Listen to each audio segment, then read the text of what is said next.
కాబట్టి ఇంటికెళ్ళి మాట్లాడుకుందాం పద. ఇంకా మాట్లాడుకోవడానికి ఏమీ లేదు dad. And I'm very sorry. మిమ్మల్ని డాడీ అని పిలిచి మీ స్టేటస్ నేను తగ్గించినట్టుగా ఉన్నాను. ఇది అలవాట్లో పొరపాటుగా వచ్చేసింది. బావుందిరా.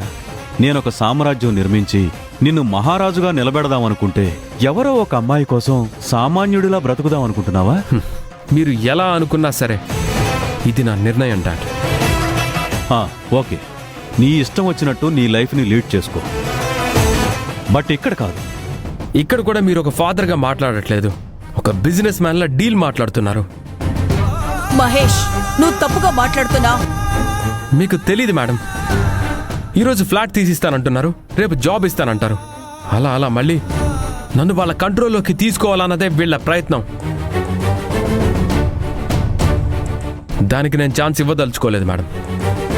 నిజంగా వాళ్ళకి నా మీద ప్రేమ అంటూ ఉంటే ఆనంది వాళ్ళ పేరెంట్స్తో మాట్లాడి మా పెళ్లికి ఒప్పించమని చెప్పండి. అప్పుడు ఇంటికి తిరిగి వెళ్ళాలా లేదా అనేది అప్పుడు ఆలోచిస్తాను. ఇదే నా ఆఖరి మాట అని చెప్పండి మేడం.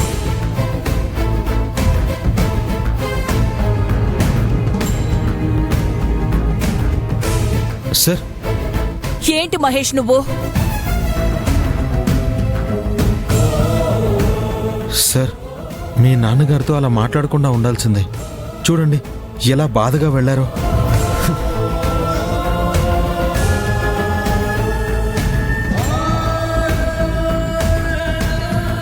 వీడింక ఎవరు చెప్పినా వినడు నిర్మల. మహా మొండివాడు. మీ పోలికే. ఈ ప్రాబ్లంకి ఒకటే సొల్యూషన్. ఆనందిని కన్విన్స్ చేసి మహేష్కి తనకి పెళ్లి చేసే ప్రయత్నం చేయండి. లేకపోతే మహేష్ ఇంకా దూరం అవుతాడో తర్వాత మీ ఇష్టం. పదండి వెళ్దాం.